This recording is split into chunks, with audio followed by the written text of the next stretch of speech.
თქვენ უსმენთ სათემო რადიოს. ეს არის სივრცე, სადაც ვსაუბრობთ კულტურაზე, ხელოვნებაზე, სოციალურ და ჯანდაცვის გამოწვევებზე, ქალთა საკითხებზე, ეკონომიკასა და პოლიტიკაზე, ახალგაზრდულ ინიციატივებსა და სპორტზე. აქ ისმის დევნილთა ხმა და მათი ისტორიები. ჩვენ ვსჯელობთ თქვენს ყოველდღიურობაზე, გიზიარებთ სიახლეებსა და პრობლემებს, ეძებთ გზებს უკეთესი მომავლისთვის. სათემო რადიო, ხმა, რომელიც თქვენ გეკუთვნით.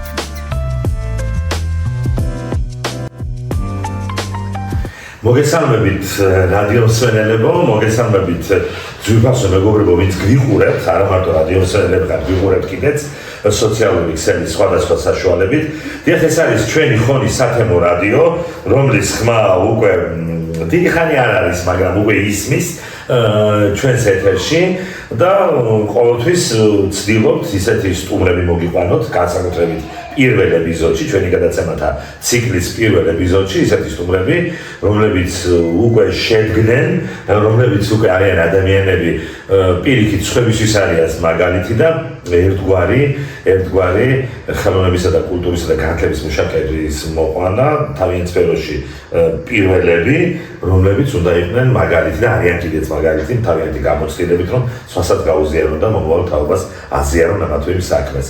ბევრი კარგი სტუმარი გვყავს ამ გადაცემებში, ბევრი კარგი სტუმარი კიდე წინ გველოდება, მაგრამ დღეს განსაკუთრებული სტუმარი მინდა წარგიდგინოთ ძვირფასო მეგობრებო, ეს გახლავთ ბატონი ედუარდ გეგუჩაძე, ხონის ვეტაჩხენკელის სახელობის მოსწავლე ახალგაზრდობის ცენტრის დირექტორი, მუსიკოს შემსრულებელი, ნიჭიერი კაცი, არა მარტო ამ საქმიანობიდან მე ჯერ კიდევ უფრო ადრე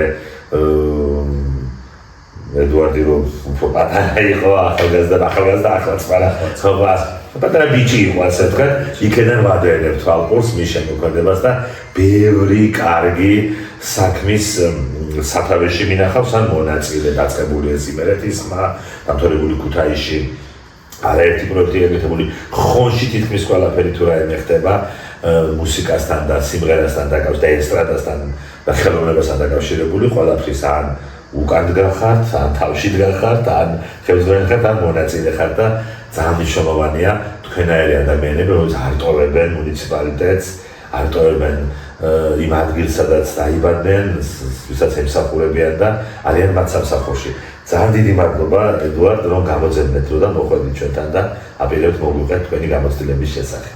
მადლობა თქვენ, მოგესალმებით, მივესალმებით თქვენს მსმენელს, წარმატებებს გისურვებთ. პირველ რიგში თქვენს გამოწყებულ საქმეში ძალიან საინტერესო და კარგი ჩანაფიქრია ნამდვილად და მადლობა ასეთი წარდგენისთვის, ვფიქრობ ცოტათი გადაჭარბებული იყო. ნამდვილად გარეშე მსმენელი მიხვდება გადაცემის ბოლოს, რომ ბევრი რაღაცა კიდევ ვერ ვთქვი და მოგვიწევს ამაზე საუბარი. მადლობა ამ წარდგენისთვის და მოწვევისთვის. ძალიან დიდი მადლობა. მოდი ჯერ გითხარით რა საქმიანობს ვეტაჩხენკელის სახელობის მოსწავლე ახალგაზრდობის ცენტრი, რა საკეთებთ ზოგადად ხონში? მოსწავლე ახალგაზრდობის ცენტრის ძირითადი მიზნები არის ხელი შეუწყოს ახალგაზრდების ამა თუ იმ მიმართულებით სფეროში დაინტერესებას, ასე რომ ვთქვათ. ჩვენთან ძირითადად არის სახელმწიფო მიმართულების საგნების სწავლება, რა თქმა უნდა არის ჰუმანიტარული საგნების სწავლებაც, მაგრამ უფრო მეტად სახელმწიფო და საშემსრულებლო, ასე რომ ვთქვათ, ქორეოგრაფია, ქართული ხალხური სიმღერა, საესტრადო სიმღერა და ასე შემდეგ.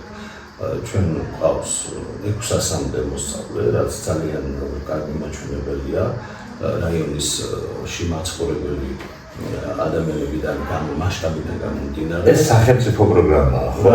ანუ ესენი 600-ვე ფულს არიხდია, ხო? იცით რა არის, ეტაპობრივად პრაქტიკამ გვაჩვენა, რომ იყო რაღაც წვეები, რომლის არსებობაც იყო აუცილებელი ჩვენთან და თვითონ პედაგოგები მოდიოდნენ შემდეგ თავიანთი პროექტებით, ანუ რომლებიც არ იყვნენ ამ სახელმწიფო პროგრამაში ჩართულები და უნდათ რომ მათ სურვილი ჰქონდათ რომ გაიხსნათ ჩვენთან ესათვის წრე და თავდაპირველად როგორც წესი ასეთი წრეები იწყებს საქმიანობას, ანუ ხდება ფასიანი.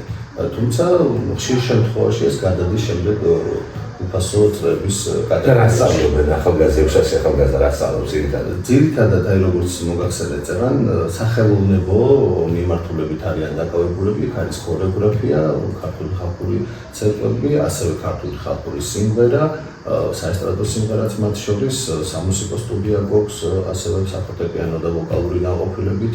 არის სხვადასხვა ესე იგი სახელმწიფო კიდევ თეატრის საბავშვო თუჯინების თეატრი ძალიან საინტერესო და წარმატებული არის ჩვენთან. მე არ მინდა ახლა რომელიმე გამოვჩეს ძალიან აბსოლუტურად ყველა თავის სიმაღლეზე დგას ნამდვილად. თუმცა ძირითადად ქართველები ვართ, საქართველოში ვართ და მოგეხსენებათ ქორეოგრაფიას როგორი საბედნიეროდ რამხელა ინტერესია ქორეოგრაფიის მიმართ ბავშვებისგან და ძირითადი მაინც არის ქორეოგრაფია.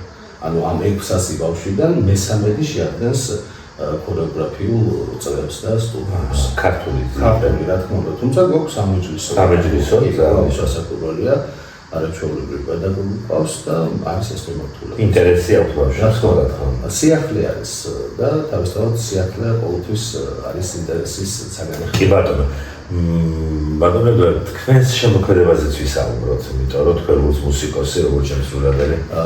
ბატონო დავით, მე მინდა არაერთხელ მithქვამს თქვა, რომ მე არ ვარ მუსიკოსი, არც პედაგოგი არ ვარ, ვერიდები ყოველთვის ამაზე საუბრობს, როცა ჩემი მოსწავლეები, მიუხედავად ამისა, მყავს მოსწავლეები, ეს ალბათ უფრო პრაქტიკა მოიტანა, მაქვს ხმისჩამწერი სტუდია, 2013 წლიდან დღემდე წარმატებით მუშაობს. ეს ხოლში, ხო? ხოლში ასაკურველია. და ვერიდები ყოველთვის მოსწავლეებსაც ვაფრთხილებ, რომ ძალიან გთხოვთ, მე არ მიწოდოთ პედაგოგი, მე თქვენ გეხმარებით უბრალოდ იმაში, რომ თქვენი სურვილები დაიკმაყოფილოთ და რაღაც მაგასვია პედაგოგის ძირითადად. შესაძლოა ეს მოიტანოს დრო.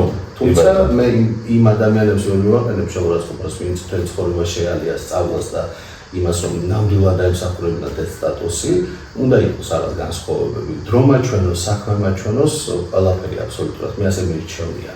ვიდრე სტატუსებზე საუბარს. მე ვარ პროფესიით სტომატოლოგი და ეკონომისტი. ეს ორი პროფესიაც ხომ არ არის ახლოს. ხო, არანაირად. ამას ეს აღმოჩენა იყო ნამდვილად ჩემთვის. ჩემი საქმიანობაც არ არის მასთან კავშირში, არც ერთ ჩემს პროფესიასთან.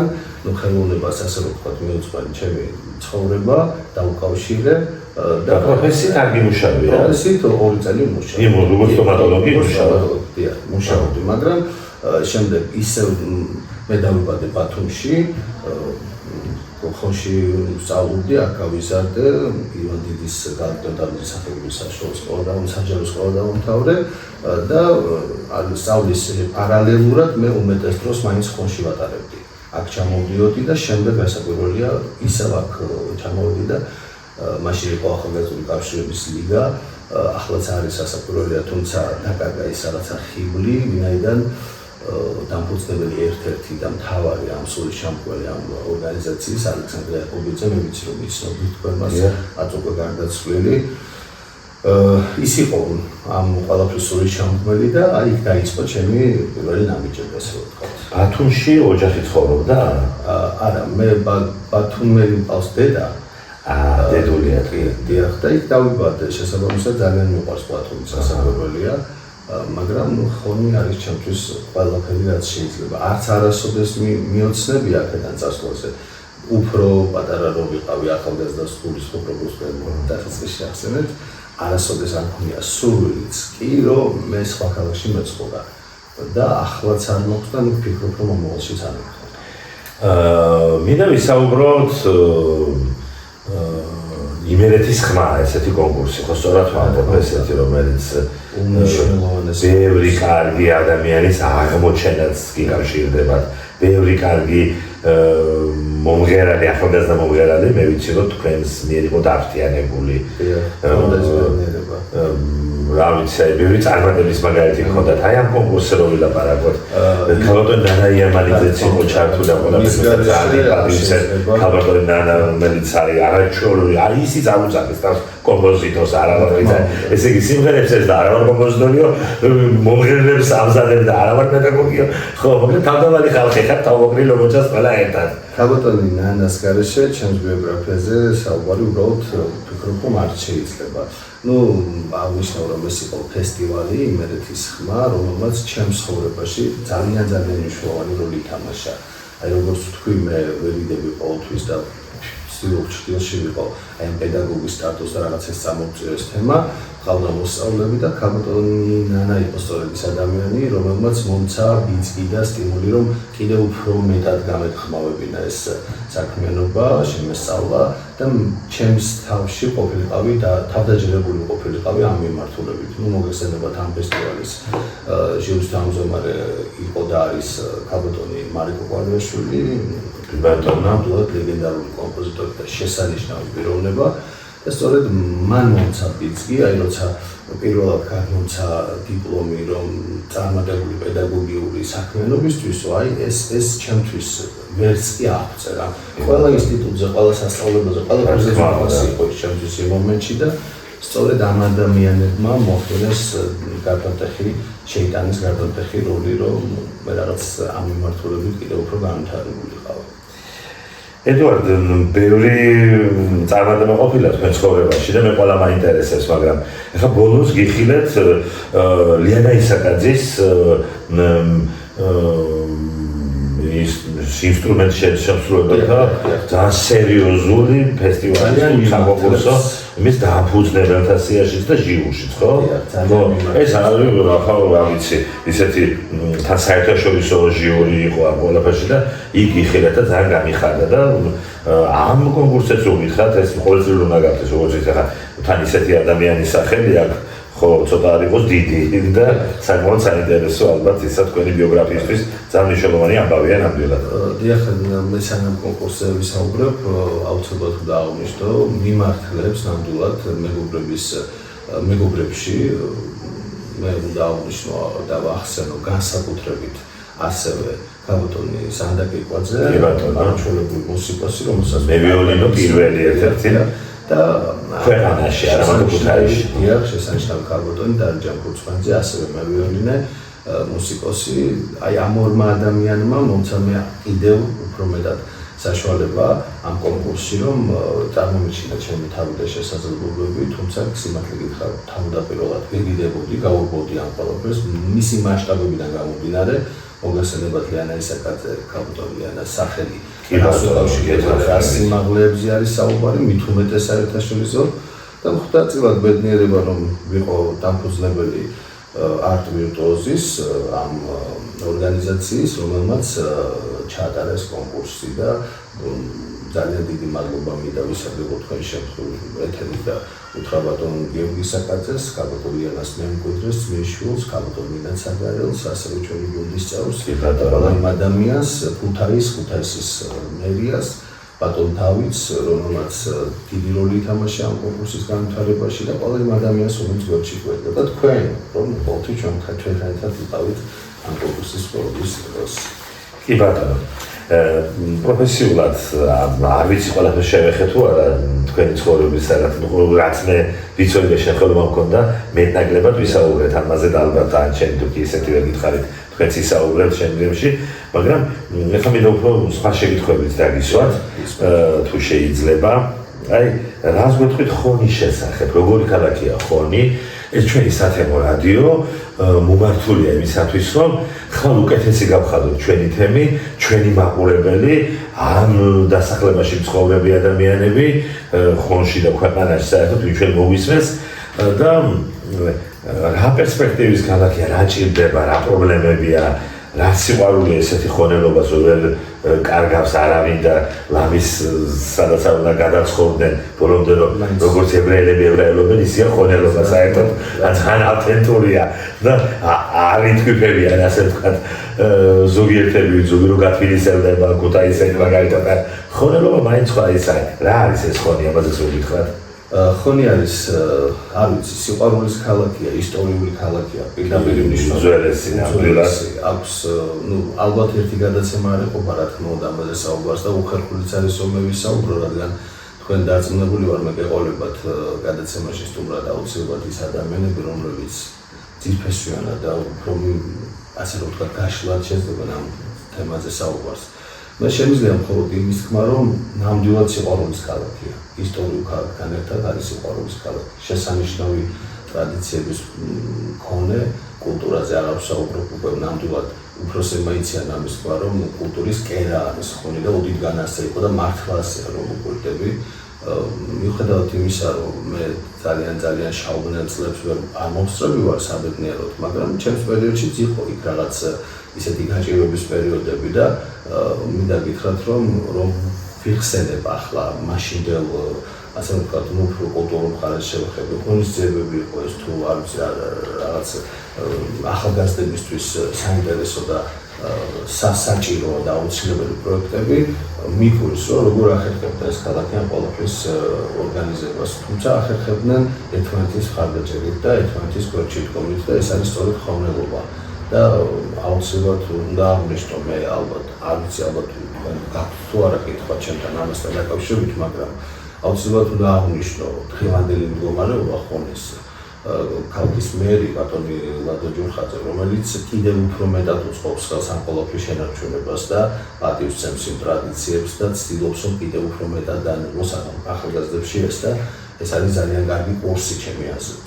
რაც კიდევ უფრო განაპირობებს, რომ გამტკიცდეს ეს ყველაფერი ამ ქალაქში, თავის გუნდთან ერთად და მე ძალიან დიდი მადლობელი ვარ მისი, როგორც წარმომადგენელიც, ამ ორგანიზაციის დირექტორიც და როგორც მოქალაქე, რომელიც ხედავს ამ ყველას იკეთებს და ასევე მინდა ვთქვა, რომ ჩემი ჩვენი დაიბადა რა თქმა უნდა, უდიდესი დღესასწაულია 6 მაისი გიორგობა და ხონელობა. ჩემთვის კიდევ ბატონო, განსაკუთრებით აღნიშნავენ ხონში 6 მაის გიორგობას, რომელიც არის ქალაქის დღესასწაულთან ასოცირებული. მახარებს ეს ფაქტი. ძალიან მაგარია. წარმატება როგორ მიიღწევა მარტივად, თუ მე შენარჩუნება მარტივ რა ვეთქვით ამ წარმატებებზე. თქვენ ნამდვილად ხართ წარმატებული, თქვენ სასახში და თქვენ საქმეში, როგორ მიიღწევა წარმატება, რომ გაუზიაროთ ჩვენს ვაინერებს? იცით რა არის, ამაზე ალბათ წლების შემდეგ უფრო შევძლებ საუბარს, თუმცა რომ გადავხედავ ჩემს წარსულს, ჩემი წარმატება თუ ეს წარმატებულობა მოიტანა ჩემმა ოჯახმა და შემდეგ უკვე ჩემმა მეგობრებმა. და მე ვახსენე ალექსანდრე, ეს ადამიანი იყო ჩემს ცხოვრებაში, რა თქმა უნდა, ჩემი ოჯახის შემდეგ მოვლენა, რომელმაც განაპირობა ყველაფერი, რაც მე გამაჩნია დღეს. და მომცა ბიძგი ყველაფერი კარგისკენ, ასე რომ ვთქვათ, გამომზარდა და დღეს მე მის ადგილზე მუშაობ, ასე რომ ვთქვათ, მისი სურვილიც იყო, რომ მე ყოფილიყავი იმ პოზიციაზე, მას სიცოცხლეში ჰქონდა სხვა გეგმები და გულისხმობ ამ შემთხვევას და სამწუხაროდ მისი გარდაცვალების შემდეგ მომიწია მისი ადგილის დაკავება. აი სწორედ ვფიქრობ, რომ მეგობრობა, ვინ ყავს გვერდით და ვინ ამაგანს იდეებს ხშირად მიწუნებდნენ იდეებს და ვფიქრობ, რომ კარგი სწორადაც იქცეოდნენ, რადგან ყველაფერი არ უნდა მოუწონო ადამიანს. თორე შეიძლება უსყოლში გადაიჭერხოს. აი ამ ყველაფერს განაპირობებს მეგობრები და ის წრე და გარემოცვა ვინც შემსირგლივაა და ჩემი აზრით, რა თქმა უნდა, იღბალიც არის ალბათ. მაგრამ უფრო მეტად ის ადამიანები განაპირობებენ შენს წარმატებას, ვინც შემსირგლივაა. კი ბატონო. რა სიტყვით ყოველდღიურ რუტინაზე. აი რა უნდა ვქნათ იმისათვის, რომ არ მოგწყინდეთ, რასაც ვაკეთებთ. თქვენ ახლა ხო შეიძლება ჩვენი დღეს რაღაცა დაიყუროთ და უფრო უკეთ სიტუაციაში საქმე წავხვიდეთ. და შეიძლება საქმე მიატოვოთ ღმერთმა არ ქნას, მაგრამ ხო შეიძლება უფრო წარმატებული და უფრო რაიმე იყოს ცხოვრებაში. რო არ გახდეს ყოველდღიური რუტინა ეს საქმე, ამისათვის თუ გაქვთ რაიმე საიდუმლო ისეთი? ჩემი საიდუმლო ნამდვილად არ მოწევს, ჩემი საქმიანობა არ მომცემს იმ საშუალებას, რომ მოსაწყენი გახდეს. ნედენ პარალელურ რეჟიმში სტუდიაში მუშაობ და ბავშვებთან მუშაობა როცა გიწევს, არ შეიძლება რომ მოსაწყენი გახდეს ყოველდღიური ცხოვრება. პირიქით მოგიხარია ყოველთვის, ჩვენ ხშირ შემთხვევაში დასვენების დღეებშიც მუშაობთ, როცა საჭირო არის, რა თქმა უნდა, და შესაბამისად, ყავს ძალიან კარგი კოლექტივი, 40 კაცისგან შედგება ჩემი სამსახურის თანამშრომლობის რაოდენობა, არიან ახალგაზრდები, აქვთ იდეები, ყოველდღურად არ გაძლევენ საშუალებას, რომ მოდიოდნენ, ნამდვილად გვაქვს უამრავი გეგმა მომავალში და ვფიქრობ, რომ აი ამ ყოველდღიურ მოწყენილობას განაპირობებს შენი საქმიანობა. მე ვთვლი, რომ ჩემი საქმიანობა არასოდეს არ მომცემს იმის საშუალებას, რომ მოვიწყინო და რაღაცა მოსაწყენი გახდეს ჩემი რომელიმე დღე. ბატონო, რა გაძლევთ სტიმულს მუშაობის დროს, ან შთაგონებას, ან ვინ არიან ის ადამიანები, ვისაც გინდათ რომ მიბაძოთ, ან მას ბაძავთ და თავის დროზე მათ მოხდეს გავლენა თქვენ შემოქმედებაზე. ნახეთ, ან ცხოვრების წესზე. ცხოვრებისეულად ჩემ ძალიან დიდ სტიმულს მაძლევს ჩემი მეუღლე, ჩემი ოჯახი, ჩემი მეუღლე, ჩემი შვილი.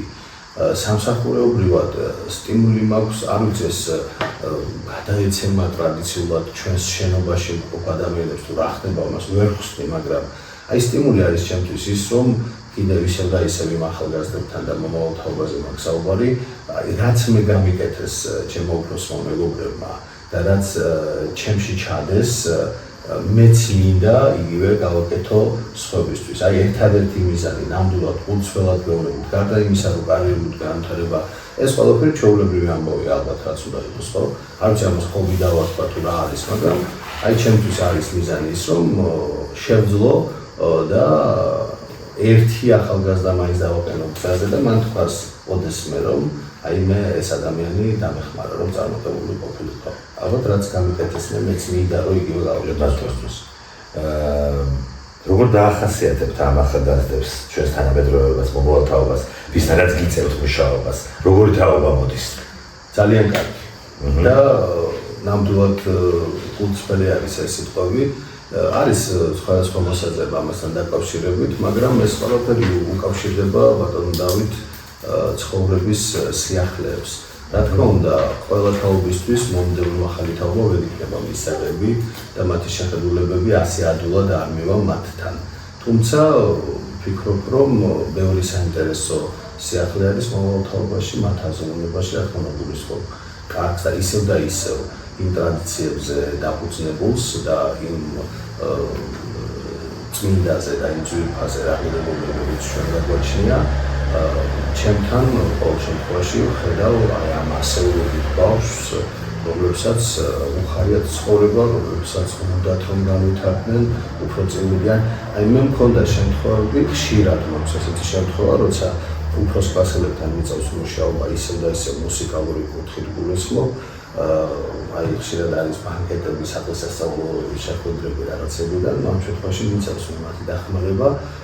იცით მოსულა ჩემთან 20-25 თინეიჯერი, რომელსაც საერთოდ მუსიკისკენ აბსოლუტურად გახედვაც არ უნდათ, იზოლებით მოდიოდნენ, იმიტომ რომ რაღაცა შემთხვევაში კლასი არ უნდათ ზეგავლენა მოახდინათ, სულიან რომელიმე წენოდა მათი უარი და შემდეგ როცა ეზიარებოდნენ ამ ყველაფერს და იმ კედლებში მოხვდებოდნენ 2-3 შეხვედრის შემდეგ მე გამიგია კიდეც რომ მათ შეხედულებები შეეცვალათ, რაღაცნაირად მათი ინტერესი ქუჩიდან გადმოვიდა უფრო დახურულ სივრცეში, რაღაც დაინტერესდნენ ხელოვნებით, დაინტერესდნენ მუსიკით, სხვადასხვა სპეციალობით რა ჩვენთან ისწავლება და ვფიქრობ, რომ სასწაულად მნიშვნელოვანია ეს შენობა, ანუ ესეც რა თქმა უნდა სადაც ჩვენ ვართ და გულისხმობ ჩემს სამსახურს ახალგაზრდებისთვის და მათი განვითარებისთვის.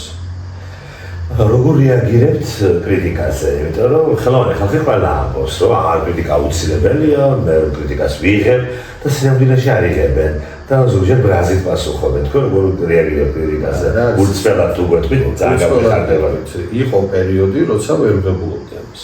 გულწრფელად გეუბნებით, ალბათ უფრო მაშინ როცა ვიწყებდი ამ ყველაფერს. ნამდვილად ვერ ვღებულობდი, თუმცა არასოდეს არ ყოფილა ის მომენტი, რომ მე ეს ბრაზი გამომეხატა საჯაროდ მათ წინაშე, მაგრამ ახლა ვღებულობ და ძალიან კარგადაც მათგება ეს ყველაფერი. ანუ ვფიქრდები ჩემს თავთან, რომ ხო შეიძლება ეს მართლა და ხშირ შემთხვევაში მართალს ამბობენ. არის მომენტები, როცა რაღაცა ისე ვერ კეთდება და ჩემზე მეტად გამოცდილი, მეტად პროფესიონალი ადამიანებისგან მე გამიგია კრიტიკა და ეს ჩემში შემინახავს და გამომიყენებია ჩემ და სასიკეთოდ. უბრალოდ მე რას ვისწავლებ, ვიცი? პატარა ქალაქი ვართ, თუნდაც არ ვიყოთ პატარა ქალაქი. როდესაც შეგიძლია ადამიანთან მისვლა, შეგიძლია მიგიწვდება ხელი, სიტყვა შეგიძლია უთხრა და უბრალოდ ერთ-ერთშიც დაელაპარაკო. უმჯობესი არის ალბათ ამ შემთხვევაში, რომ მოხდეს დამყარდეს კომუნიკაცია და თუ მე შენთვის კარგი მინდა, ითხრა პირადად. და აი ამას კრიტიკასაც ვერ დავარქვა, ეს უკვე რჩევა. და აი ზოგადად როდესაც მწვავედ გააკრიტიკებ ადამიანს ან რეცენზიას გააკეთებ თუნდაც კარგზე, თუნდაც ცუდი მიმართულებით, ფიქრობ, უფრო ცუდი მიმართულებით, ფიქრობ, რომ ეს საჭირო არ არის, იმიტომ რომ ყველას არ აქვს ერთნაირი ბუნება, განწყობილება და შესაძლოა ამან პირიქით გააბოროტოს უფრო მეტი შეცდომა დააშვებინოს ცხოვრებაში ადამიანს. შენ თუ მისთვის კარგი მინდა, ვფიქრობ, რომ უმჯობესია კრიტიკა გვერდზე გადავდოთ, პირადად გავისაუბროთ და ურჩიოთ რა გამოცდილება გავუზიაროთ. მე ასე ვიქცევ ყოველ შემთხვევაში. თუმცა კრიტიკაც მადგება. კი ბატონო, ხო ნუ ჩვენი ხალხი იყენებს ამ კრიტიკას. მე ცხოვრებაში ყველა ის ტალახი გამოვიყენე, რომელიც მესროლეს და ზოგიერთი ძალიან მნიშვნელოვანი ტალახი იყო, ჭირდებოდა კიდეც და კარგი ეს რომ მომაწოდეს. შევიზილე კიდეც და მე გავყიდე ის მეცას გეტყვით. ბევრი ჩემი ლანძღვა გამიყიდია, მაგრამ ძალიან კარგად და ფულიც ვიშვებია ამას. კი ბატონო. უახლეს გეგმებზეც გითხარით, იმიტომ რომ როგორც ვგზნობ ჩვენი გადაცემა დასასრულს უახლოვდება, რაღაც გვაქვს 4 წუთი დარჩენილი. გეგმებზეც გითხარით, იმიტომ რომ გეგმებზე არა მარტო თქვენს ცენტრში, თქვენ შემოქმედებაში, როგორც თქვენს როგორც მომღერალზე აგვიტყვი არაფერი, არაჩვეულებრივად ღერით, სცენაზე ბევრჯერ მინახი ხართ. ამის რა კონცერტები ხომ არა გაქვთ მე და გეგმილი რაიმეს ხომ არ აპირებთ. როგორც მომღერალიც ამ საკითხშიც თავს ვიკავებ, ვცდილობ მაქსიმალურად ვიწოვ წრეში, ძალიან შინაურ გარემოში, ასე რომ თქვა დავხარჯო ჩემი ემოცია. აი რაც შეეხება მომავალ გეგმებს, ისევ და ისევ კონკურსებთან დაკავშირებით, ძალიან კარგი იქნება თუ იმერეთის ხმა გაგრძელდება გვაქვს შემოქმედებითი წვრის სურვილი და ამ კუთხით განვითარების. თუმცა აი ისაკაძის კონკურსთან დაკავშირებით, კავტოლიანის ისაკაძის კონკურსთან დაკავშირებით, გვაქვს უზარმაზარი გეგმები და ნუ სახელის უბრალოდ ამბობს, რაც ნაწილობრივ სიუჟეტი იქნება და შემოვინახავ, თუმცა ძალიან დიდი გეგმები გვაქვს დასახული. სამსახურეობრივადაც ვფიქრობთ გაფართობას ყოველწლიურად ფართოვდებით სხვათა შორის, ფართოვდებში გულისხმობ იმას, რომ ხდება ჩვენი შენობის რეაბილიტირება ეტაპობრივად, ამაში გვეხმარება ჩვენი ხელისუფლება და წელსაც გვაქვს დაგეგმილი ფართების რემონტი, რომ აი ყოველწლიურად მატულობს ჩვენთან მასწავლეთა რაოდენობის რიცხვი. სხვა პირად აი პროფესიულად ესე ვთქვა პროფესიულად სოფლიდანაც მოდიან ხო ბავშვები? გასაგებია, რა თქმა უნდა, გვაქვს სოციალური პროგრამა, ანუ გულისხმობს სოციალურად დაუცველი ოჯახების